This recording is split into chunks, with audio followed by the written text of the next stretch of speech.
السلام علیکم ورحمۃ اللہ وبرکاتہ۔ عزیز محترم دینی بھائیوں اور عزیز طالبات، اس سے پہلے ہم لوگوں نے امام بخاری رحمۃ اللہ علیہ نے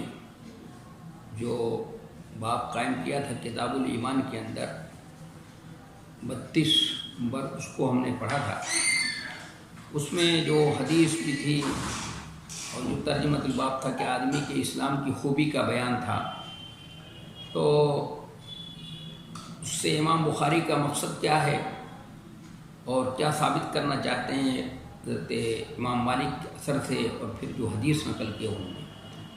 لیکن سب یہ باتیں ہو چکی تھی، تفصیل اور تشریح ہو گئی تھی، لیکن اس حدیث سے جو حدیث یا حضرت امام مالک رحمۃ اللہ علیہ کا جو اثر نقل کیا ہے امام بخاری رحمۃ اللہ علیہ نے، اس سے ہم عملی زندگی میں کیا فائدہ اٹھاتے ہیں؟ دیکھیے، اس سے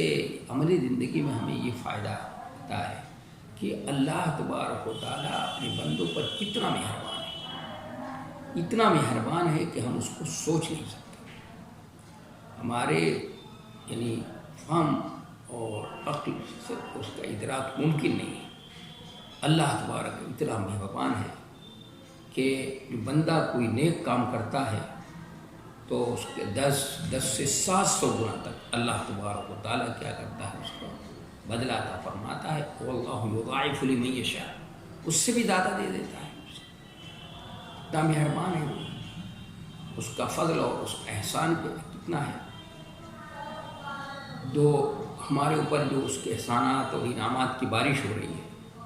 تو اس کے شکرانے میں ہم یہ کام کرتے ہیں، اور وہ اس پر یہ نوازے،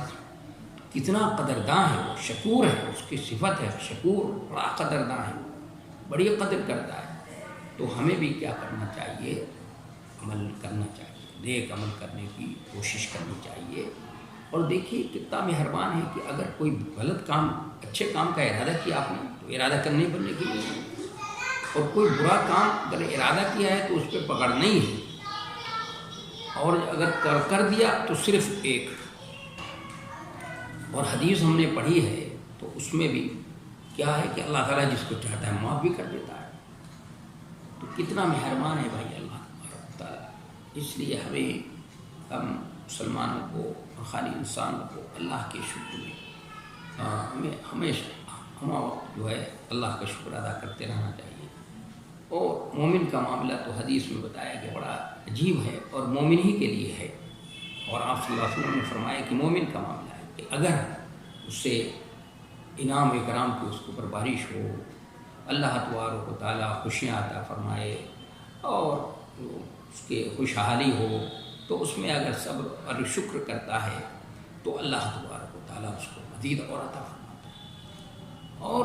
اگر کوئی پکڑ ہوتی ہے، کوئی تکلیف ہوتی ہے، کسی مصیبت سے دوچار کرتا ہے، کوئی ابتلا آزمائش ہوتی ہے، اس میں صبر سے کام لیتا ہے، تو اللہ تعالیٰ پھر بھی اس کو نوازتا ہے۔ یہ مومن کے لیے اللہ کے رسول نے فرمایا کہ یہ مومن کے لیے ہے صرف بات۔ تو بھائی ہم مسلمانوں کو، ہم مومنین کو، امت مسلمہ کے ہر فرد کو اللہ کے عمل کرنے کی، خاص طور سے اس دور میں، جس دور سے ہم لوگ گزر رہے ہیں، اس میں نیک کام کرنے کے لیے ہمیں آگے بڑھنا چاہیے۔ اور اسی وجہ سے نبی علیہ السلام جو آپ کا مہینہ ہے، آپ کے پیدائش کا اور وفات کا مہینہ ہے، کہ آپ صلی اللہ علیہ وسلم نیک کام کرنے کے لیے کس طرح سے بڑھتے تھے۔ آپ کی پوری زندگی پڑھ کر دیکھیے کیا ہے، آپ کی پوری زندگی صبر اور شکر ہے، صبر اور شکر سے عبارت ہے۔ آپ عفو درگزر کے پیکر، سب کے ساتھ عفو درگزر کا معاملہ، آپ تواضع اور مسکنت اور انتہائی درجے کے تواضع انسان تھے، اس کے لیے پڑھ کے دیکھیے آپ کا اخلاق بڑا اعلیٰ اخلاق، آپ کا اپنی گھر والوں کے ساتھ آپ کا جو معاملہ ہے وہ کس طرح کا معاملہ ہے، کیسا معاملہ برتاؤ ہے، سب سے بہتر برتاؤ۔ وہ اپنے صحابہ اکرام کے ساتھ آپ کا معاملہ کیسا ہے، بہت ہی بہتر، اور اپنے دشمنوں کے ساتھ آپ کا معاملہ کیا ہے۔ تو اس کی ضرورت ہے کہ اس مہینے میں اس کا خود ہم عمل کریں، اور اپنے عمل سے جو ہے اپنی زندگی میں اس کو برتیں، اور اپنے عمل کے ذریعے سے ہم لوگوں کے سامنے اس چیز کو پیش کریں کہ ہمارے نبی صلی اللہ علیہ وسلم تاکہ پیش کریں گے تو ہم وہ پوچھیں گے بھائی کس نبی کے ماننے والے ہو، کس دین کے ماننے والے ہو، تو اس طرح یہ اس کا اثر پڑے گا لوگوں پر۔ زبان سے تو ہم ضرور کہتے ہیں کہ ہمارے نبی ایسے تھے اور ایسے تھے اور لیکن ہمارا عمل اس کے مطابق نہیں ہے، جبکہ نبی صلی اللہ علیہ وسلم کی سب سے بڑی خصوصیت، آپ کی زندگی کا سب سے نمایاں پہلو جو ہے وہ یہی تھا کہ آپ کے قول اور عمل میں تضاد نہیں تھا۔ جو آپ فرماتے تھے، جو کہتے تھے، اس کے مطابق آپ کا عمل تھا۔ تو آگے میں پڑھتا ہوں 33واں باب کہ باب احب الدین الی اللہ ادومہ به قال حدثنا محمد بن المثنى قال حدثني يحيى عن هشام قال أخبرني أبي عن عائشة أن النبي صلى الله عليه وسلم دخل عليها وعندها امرأة قال من هذه قالت فلانة۔ اس کو غیر منصرف ہی پڑھا جائے گا کیونکہ یہ لفظ عربی زبان مؤنث کالم کنائی ہے، اس لیے غیر منصرف ہی ہوگا، تو اب فلانة نہیں پڑھا جائے گا، فلانة۔ قالت فلانة تذکر من صلاتها یا تذکر من صلاتها، یہ بھی ہوگا، یا یذکر من صلاتها، یذکر من صلاتها، یعنی یذکر من صلاتها یا تذکر من صلاتها، دو طرح سے پڑھ سکتے ہیں، یعنی تو ترجمہ بھی الگ الگ ہوگا، یذکر من صلاتها یا تذکر من صلاتها۔ عائشہ کہہ رہے ہیں قال مہ علیکم بما تطیقون فواللہ ما یمل اللہ حتی تملوا وَكَانَ أَحَبَّ الدِّينِ إِلَيْهِ مَا دَاوَمَ عَلَيْهِ صَاحِبُهُ او كما قال صلی اللہ علیہ وسلم۔ یہ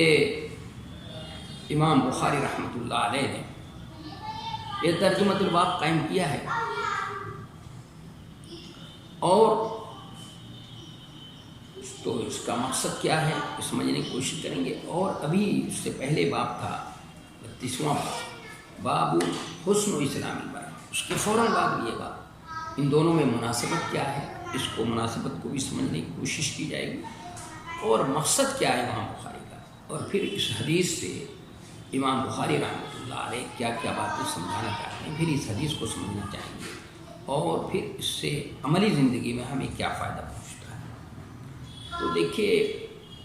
پہلے ترجمہ کرتے ہیں کہ باب احب الدین الی اللہ ادومہ، باب اللہ کو وہ عمل بہت پسند ہے، سب سے زیادہ پسند ہے جو ہمیشہ کیا جائے، ہمیشہ کیا جائے، تھوڑا ہی ہو لیکن ہمیشہ کیا جائے۔ بہی قال حدثنا محمد بن المثنى، کہا کہ ہم سے بیان کیا محمد بن مثنى نے، انہوں نے کہا ہم سے بیان کیا یحییٰ بن سعید قطان نے، حدثنا یحییٰ مراد یحییٰ بن سعید القطان ہے، مشہور امین ہے، عن ہشام قال اخبرنی ابی عن عائشة ان النبی صلی اللہ علیہ وسلم دخل علیہا وعندها امرأة۔ انہوں نے ہشام سے انہوں نے کہا مجھ کو خبر دی میرے والد نے، انہوں نے عائشہ رضی اللہ عنہا سے کہ رسول اللہ صلی اللہ علیہ وسلم ان کے پاس تشریف لائے، اور اس وقت ان کے پاس ایک عورت بیٹھی ہوئی تھی، ایک عورت بیٹھی ہوئی تھی، تو آپ نے پوچھا یہ کون عورت ہے؟ حضرت عائشہ نے کہا فلانی عورت ہے، اور اس کی نماز کا ذکر کرنے لگی، وہ یعنی تذکر من صلاتها، اس کی نماز کا تذکرہ کرنے لگی کہ بڑی نمازی ہے، بہت نماز پڑھتی ہے، یا یذکر پڑھا جائے گا تو ترجمہ ہوگا کہ اس کی نماز کا بڑا چرچا ہے، یذکر من صلاتها بدھول، کہ جس کی نماز کا بڑا چرچا ہے۔ آپ نے فرمایا مہ، بس، مہ کے معنی سین فعل ہے، اکفف معنی مہ، اسکت، خاموش رہو، اصل میں مہ ہدا ہے، اس کو اس طرح سے مہ کر دیا گیا ہے، تو مہ کا مطلب ہے بس اتنا کرو جتنا پابندی سے کر سکو، علیکم بما تطیقون، اتنا کرو جتنا پابندی سے کر سکو، واللہ ما اللہ، اللہ کی، کیونکہ اللہ کی قسم اللہ نہیں اکتائے گا، تم اکتا جاؤ گے،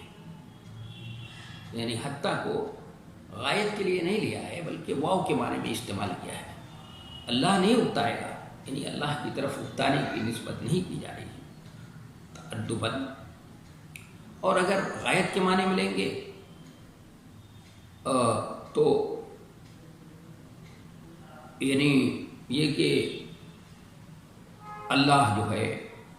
نہیں اکتائے گا یہاں تک کہ تم جو ہے کیا ہو جاؤ، اکتا جاؤ۔ اور نبی صلی اللہ علیہ وسلم کو وہ عمل بہت پسند ہے، وَكَانَ أَحَبَّ الدِّينِ إِلَيْهِ، اور نبی صلی اللہ علیہ وسلم کو وہ عمل بہت پسند ہے جس کو کرنے والا ہمیشہ کرے۔ یہ حدیث ہے۔ تو دیکھیے یہاں پر امام بخاری رحمۃ اللہ علیہ کا مقصد کیا ہے کہ باب حب الدین اللہ ادومہ، کہ باب اللہ کو وہ عمل بہت پسند ہے جو ہمیشہ کیا جائے، احب الدین اللہ۔ تو یہاں اس باب یہ امام بخاری رحمۃ اللہ علیہ نے بتایا کہ ایمان کا اطلاق عمل پر ہوتا ہے، لیکن ترجمہ کیا کیا ہے؟ اس لیے کہ ایمان کہ یہاں دین سے مراد عمل ہے، تو دین اور ایمان مترادف ہیں، دین اور ایمان دونوں ایک ہی ہیں، اور یہاں دین کا ترجمہ ہم نے عمل سے کیا۔ اللہ کو عمل بہت پسند ہے جو ہمیشہ کیا جائے، تو معلوم ہوا کہ ایمان کا اطلاق عمل پر ہوتا ہے، لیکن یہاں دین سے مراد کیا ہے؟ عمل ہے، پھر دین اور ایمان مترادف ہے۔ تو جب ایمان کا اطلاق عمل پر ہوتا ہے تو عمل کے اندر وہ داخل ہے، تو نفس ایمان کے اندر کمی اور زیادتی ہوتی ہے۔ اس لیے مرجئہ کی تردید اور کرامیہ اور اس جیسے لوگ جو نظریہ رکھتے ہیں، جو بھی اس طرح کا نظریہ رکھتے ہیں، ان کی تردید مقصود ہے۔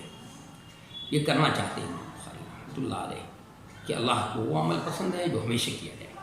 اس ترجمۃ الباب کو امام بخاری نے فوراً اس کے بعد قائم کیا ہے، کیونکہ امام بخاری رحمۃ اللہ علیہ بہت ذہین انسان ہے اور غیر معمولی ذہین ہے، اس لیے انہوں نے یہاں پر اس ترجمۃ الباب کو رکھا ہے کہ عام طور پہ ہو سکتا ہے کہ یہ کوئی باب پڑھے جو ابھی اس سے پہلے قائم کیا ہوا ہے کہ آدمی کے اسلام کی خوبی کا بیان، تو کسی کے ذہن میں اب یہ آئے کہ بھائی اسلام کی خوبی کا بیان ہے، تو اسلام کی خوبی یہی ہے، اس کا کمال یہی ہے کہ اس کام کو زیادہ سے زیادہ اور ہر وقت کیا جائے اور بہت زیادہ سے زیادہ کیا جائے، اپنی وسعت سے زیادہ، اپنی طاقت سے زیادہ کیا جائے۔ جب تک نہیں کیا جائے گا کمال حاصل نہیں ہو سکتا ہے۔ یعنی کمال کے لیے اس میں کمال حاصل کرنا ہے، شخص کو اس میں چاہتا ہے کہ میں اس میں کمال حاصل کر لوں اور اس میں آگے بڑھ جاؤں اور یہ مجھے اس میں کمال حاصل ہو جائے، تو یہ ہے کہ اس میں زیادہ سے زیادہ عمل کرے، زیادہ سے زیادہ یعنی کثرت سے اور بڑی کثرت کے ساتھ جو ہے مسلسل کثرت کے ساتھ یہ عمل کرے، بہت زیادہ عمل کرے، اپنی وسعت سے زیادہ۔ تو امام بخاری رحمۃ اللہ علیہ ذہن کے اندر یہ سوال پیدا ہوا، تو اب اس طرح کے سوالات اس طرح بہت کرتے ہیں یہ اپنی کتاب کے اندر، کتاب العلم میں کے اندر بھی اس طرح کی باتیں بہت جگہ پہ ہیں، اسی طرح اس کتاب الایمان میں اور ہر جگہ یہ اس طرح کے جو لوگوں کے اندر غلط فہمیاں ہوتی ہیں اس سے متعلق ہوں گی، تو اس غلط فہمی کو دور کرنے کے لیے بھی اس طرح سے کریں کہ اس طرح ترجمۃ الباب قائم کر کے بتاتے ہیں، یا کہیں پر ان کو ضرورت محسوس ہوتی ہے کہ میں نے جو ابھی ترجمۃ الباب قائم کیا تھا اس میں بات نہیں سمجھ میں آئی ہوگی، وہ دلائل جو دے چکا میں وہ دلائل مضبوط نہیں تھے، ہو سکتا ہے کسی کے ذہن میں سوالات پیدا ہوں، تو دوسرا ترجمۃ الباب قائم کر کے اس طرح کے قائم کر دیتے ہیں، جس سے اس کے اندر دلائل جو ایسے دلائل فراہم کرتے ہیں کہ جس سے اس میں جو اشکالات ہوتے ہیں وہ سب دور ہو جاتے ہیں۔ تو یہاں پر بھی ذہن و دماغ کے اندر یہ سوال پیدا ہوا تھا کہ تو اسلام میں خوبی کی بات ہے، اسلام میں خوبی کا بیان ہے، تو خوبی تو ظاہر ہے کہ اسی طرح پیدا ہو سکتی ہے جب زیادہ سے زیادہ کیا جائے اور کوئی طاقت سے زیادہ یہ کیا جائے، مسلسل کرتے رہیں، اس میں اپنی جان لگا دی جائے اور اپنی راتوں کی نیند قربان کی جائے، دن کا آرام تج دیا جائے، تبھی جا کر اس میں کمال حاصل ہو۔ تو امام بخاری رحمۃ اللہ علیہ یہ ترجمۃ الباب قائم کرتے ہیں، کہتے ہیں نہیں، یہ ایسی بات نہیں ہے، اس کا مطلب یہ نہیں ہے، کسی کے ذہن میں یہ نہیں ہے، بس عمل تھوڑا ہو لیکن مسلسل ہونا چاہیے۔ یہ آگے بتا دیا کہ اللہ کے رسول کو صلی اللہ علیہ وسلم کو وہ عمل بہت پسند ہے جس کو کرنے والا ہمیشہ کرے لیکن تھوڑا ہی ہو لیکن ہمیشہ کرے۔ یہ ترجمۃ الباب، اس مناسبت سے یہ ترجمۃ الباب انہوں نے یہاں پر قائم کیا ہے، اس لیے اس کو سمجھنا چاہیے۔ علامہ ابن حجر عسقلانی رحمۃ اللہ علیہ نے یہ مناسبت بتائی ہے کہ اس مناسبت کے پیش نظر امام بخاری رحمۃ اللہ علیہ نے یہ ترجمۃ الباب قائم کیا ہے، اور بہت صحیح مناسبت ہے، یہ بہت ہی صحیح اور درست مناسبت بتائی ہے، انہوں نے بہت صحیح بات بتائی کہ ہاں صحیح ہے کہ نبی صلی اللہ علیہ وسلم، ایک امام بخاری رحمۃ اللہ علیہ نے اس مناسبت سے اور اس وجہ سے، تاکہ ذہنوں کے اندر جو سوالات پیدا ہوئے تھے، جو ذہن میں ہمارے اشکالات ہوئے تھے، وہ اشکالات کیا ہو رہے ہیں، دور ہو جائیں۔ تو اب امام بخاری رحمۃ اللہ علیہ کے ترجمۃ الباب کا مقصد بھی ہمارے سامنے واضح ہو گیا، اور پھر اس سے پہلے والے ترجمۃ الباب کے بعد اس ترجمۃ الباب کو قائم کرنے کا مقصد بھی سمجھ میں آ گیا، اس میں مناسبت بھی سمجھ میں آ گئی۔ جو علامہ ابن حجر عسقلانی نے مناسبت بتائی، وہ مناسبت بھی بہت موضوع اور مناسب ہے۔ اب یہ دیکھیے، حضرت عائشہ رضی اللہ تعالیٰ عنہ سے کی روایت ہے، حضرت عائشہ رضی اللہ تعالیٰ عنہ سے روایت ہے کہ ان نبی صلی اللہ علیہ وسلم داخل علیہا، کہ حضرت عائشہ رضی اللہ عنہ سے روایت ہے کہ رسول اللہ صلی اللہ علیہ وسلم ان کے پاس تشریف لائے ہیں، اور اس وقت ان کے پاس ایک عورت بیٹھی ہوئی تھی، ایک حولہ جو ہے وہ بیٹھی ہوئی تھی، وہ صحابیہ ہیں، وہ تشریف فرما تھی ان کے پاس۔ نبی صلی اللہ علیہ وسلم، رسول اللہ صلی اللہ علیہ وسلم ان کے پاس تشریف لائے، ان کے حجرے میں تشریف لائے، اس وقت ان کے پاس ایک عورت بیٹھی ہوئی تھی۔ تو آپ نے پوچھا یہ کون عورت ہے؟ قال من ہادی، آپ نے فرمایا کون ہے یہ؟ قالت فلان، انہوں نے بتایا کہ یہ فلاں خاتون نے، نام لے کر بتایا، میں نے بھی نام بتایا، اولا نام تھا ان کا۔ تو حضرت عائشہ نے کہا فلانی عورت ہے، فلاں عورت ہے۔ اب یہاں پر میں نے اس کو کہا تذکر من صلاتہا، یعنی حضرت عائشہ جو ہیں وہ اس کی نماز کا ذکر کرنے لگی، بڑی نمازی ہے اور ہر وقت نماز میں مصروف رہتی ہے، وہ کر رہی، یا یہ ہے کہ ان کی نماز کا تذکرہ ہے، بہت تذکرہ ہے، چرچا ہے، پورے مدینے میں ان کی نماز کا چرچا ہے، یہ کہہ رہی ہیں یذکر من صلاتہا، یہ مطلب۔ تو آپ نے فرمایا قال مہ، آپ نے کیا فرمایا؟ بس عائشہ بات کرو۔ اگر مہ کا تعلق حضرت عائشہ سے ہے کہ مثلا ہم نے پڑھا تذکر من صلاتہا، کہ وہ اس کی نماز کا تذکرہ کرنے لگی کہ بڑی نمازی ہے، بہت یہ کرتی ہے، تو آپ صلی اللہ علیہ وسلم نے فرمایا مہ، حاکم بدیہن، منہ پر تعریف نہیں کرتے، کسی کے منہ پر تعریف کرنا یہ صحیح نہیں ہے۔ آپ نے فرمایا منہ پر تعریف نہیں کرتے، یہ اچھی بات نہیں ہے۔ تو دیکھیے یہ بات تو جبھی پیدا ہوگی جبکہ وہ موجود ہیں اور ان کے سامنے یہ حضرت عائشہ کہہ رہی، جبکہ بعض روایتوں سے پتہ چلتا ہے کہ بعض روایتوں میں باقاعدہ صراحت موجود ہے کہ حضرت عائشہ نے تعریف کی تھی اس پر، ان کے جانے کے بعد کیا تھا، تو ان کے جانے کے بعد یہ تعریف، تو یہ تو اس پر کوئی اعتراض نہیں ہونا چاہیے، لیکن یہ اعتراض کب ہے؟ اعتراض یہ ہے اس وقت ہوگا جبکہ ان کی موجودگی میں حضرت عائشہ کہہ رہی ہیں، تو آپ نے فرمایا کہ منہ پر تعریف نہیں کرتے، تو آپ نے تو بڑی تعریفیں کی ابھی لوگوں کے اپنے صحابہ کرام کی ہے، بہت سے صحابہ کی، حضرت ابوبکر صدیق کی ہے، حضرت عمر فاروق کی ہے آپ نے، حضرت عثمان غنی کی ہے، حضرت علی کے مسودہ کی ہے، مختلف موقع پر تعریفیں کی ہیں، صحابہ کرام کی ہے آپ نے، اور صحابہ کرام نے بھی ایک دوسرے کی بھی تعریفیں کی ہیں۔ تو اس وقت تو آپ نے منع نہیں کیا، آپ نے خود وقت عبد القیس آیا آپ کے پاس تو ان کی تعریف کی آپ نے، اس میں ایک شخص اسد نامی ایک شخص تھا، منذر ابن عائس، اس کی آپ نے کہ ان فیک لخصلتین یحبہم اللہ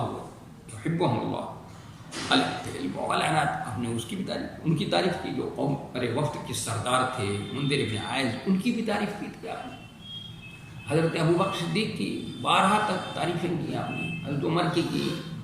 تو بات کیا ہے، اصل بات یہ ہے کہ اگر فتنے کا اندیشہ نہ ہو تو موت پر تعریف کی جا سکتی ہے. تو آپ نے تعریف کی ان کی تو اس لیے کی کہ ان کے فتنے کا اندیشہ نہیں تھا، ان کے اندر کبر اور غرور کے پیدا ہونے کا اندیشہ نہیں تھا، اس میں فتنے میں پڑنے کا اندیشہ نہیں تھا.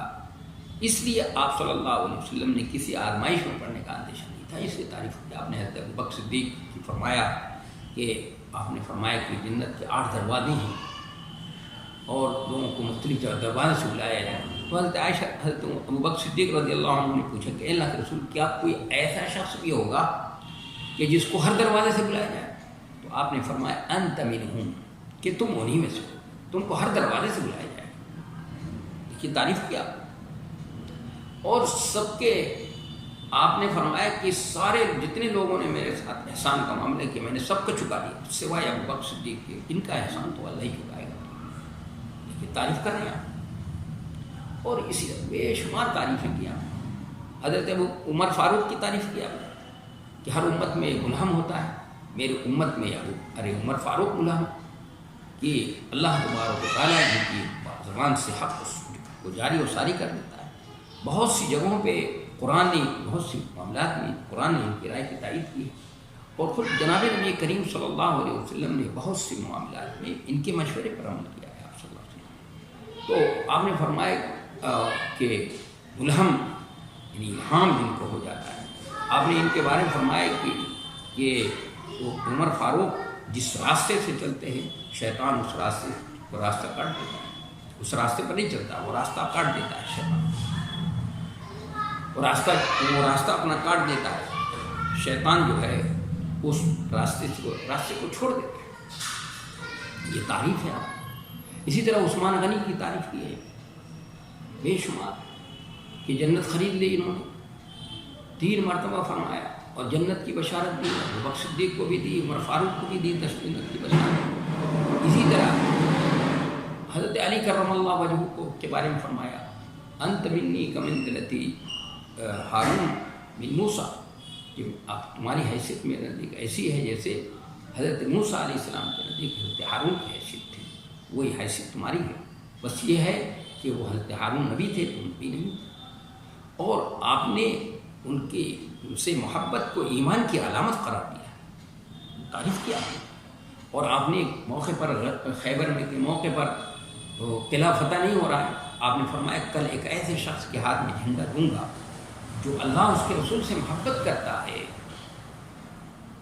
سب لوگ دیکھ رہے ہیں کون ہے، علی کرم اللہ وجہہ کے ہاتھ میں دیا، ہاتھ میں جھنڈا دیا اور ان کو اسد اللہ کا لقب مل گیا. تو تعریفیں کی ہیں نبی صلی اللہ علیہ وسلم، اسی بات کی تعریف کی ہے. تو اور بہت سے صحابہ کرام کے حضرت سعد بن ابی وقاص کو فدا کا بھی ارم سعد فدا کا بھی وہ امی اور بھی مختلف صحابہ کرام کے بارے کی تعریفیں کی، ان کے منہ پر کی. حضرت عبداللہ بن مسعود کی ہے آپ نے، حضرت عبیدۃ الجراح کی ہے، امین و ہادی الامہ، اس امت کے امین ہے یہ. اور بھی معاذ بن جبل کے بارے میں فرمایا کہ میرے امت میں حلال و حرام کو سب سے زیادہ یہ جاننے والے. تو یہ پتہ چلا کہ اگر فتنے کا اندیشہ نہیں ہو تو وہ پر تعریف کر سکتے ہیں، لیکن اگر فتنے کا اندیشہ ہے تو اس سے جو ہے بچنا چاہیے. اور اگر اس کا تعلق ماں کا تعلق اس سے ہو، اس خاتون سے، تو آپ نے فرما رہے ہیں کہ ارے بس بھائی بس اتنا ہی کرو جتنا پابندی سے کر سکو. کہ اس لیے کہ آگے آپ فرما رہے ہیں کہ وہ اللہ لا یمل اللہ حتی تملوا، سمے اللہ نہیں اکتائے گا، تم خود اکتا جاؤ گے. تو یہ جو ہے ملال کا معنی ہے کسی چیز سے محبت کرنے کے بعد، کسی چیز سے محبت ہوئی انسان کو کرنے کے بعد اس کو گرا سمجھنا اور اس سے متنفر ہو جانا، اس سے نفرت ہونے لگے. اس سے بظاہر یہ معنی اللہ کی شان کے لائق نہیں ہے، ظاہر ہے. لہذا ایسے موقع پر علماء نے اس کی مختلف تعبیریں کی ہیں کہ اس لیے کہ اللہ کو کوئی عمل پسند ہو اور پھر اس کو گرا سمجھنا اور اس سے متنفر ہونا، یہ معنی تو اللہ کی شان نشان نہیں. تو اس کی مختلف تعبیریں کی کہ جزا اور بدلہ مراد ہے. یعنی مقابلہ لفظی طور پر مقابلہ ہے، یہ کلمہ اللہ کے لیے بول دیا گیا ہے، اس سے حقیقی معنی مراد نہیں ہے، جزا اور بدلہ مراد ہے۔ یعنی اکتا کر جو شخص عمل چھوڑ دے گا اللہ تعالیٰ اس کو ثواب نہیں دے گا۔ تو اس کلام بہت عام ہے، یعنی مشاکلت ہے، علامہ زمخشری نے اس کو مشاکلت سے تعبیر کیا ہے، جزاء سیئۃ سیئۃ مثلها مکروا ومکر اللہ واللہ خیر الماکرین۔ ظاہر ہے کہ برائی کا بدلہ برائی تو نہیں ہے، مکر کے بدلے میں مکر تو نہیں ہے۔ یعفون ویعفو الذی بیدہ عقدۃ النکاح، دیکھیے سیئہ سے تعبیر کر دیا گیا، اس کو مشاکلت کہتے ہیں، علامہ زمخشری نے مشاکلت کے معنی دیا۔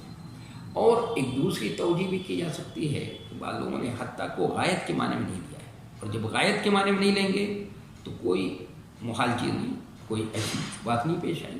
مثلا کسی نے حتیٰ کو واو کے معنی میں لیا ہے، ایسی صورت میں مطلب یہ ہوگا کہ اللہ نہیں اکتائے گا اور تم اکتا جاؤ گے۔ کسی نے حتیٰ کو حین کے معنی میں لیا ہے تو مطلب یہ ہوگا کہ اللہ تعالیٰ نہیں اکتائے گا جبکہ تم اکتا جاؤ گے۔ دونوں صورتوں میں غایت کا معنی ہی ختم ہو گیا، اس لیے اللہ کے لیے ملال کا اس بات ہی نہیں ہوگا وہ کہ اللہ نے سے ملال کی نفی ہو رہی ہے، اس لیے کوئی اعتراض نہیں۔ اور اگر یہ بات ہے تو ایسے موقع پر دیکھیے جو بھی حدیث میں یا قرآن کے اندر اس طرح کی جو اللہ کی صفات آئی ہیں، محدثین کا معاملہ یہ ہے اور اہل سنت والجماعت کا اور سلف کا عقیدہ یہ ہے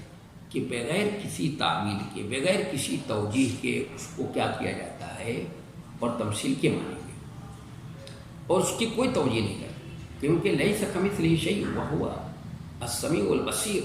یہی زیادہ صحیح ہے۔ جو لوگ یہ کرتے ہیں جیسے والذی نفسی بیدہ کا عام طور پہ لوگ کیا کرتے ہیں ترجمہ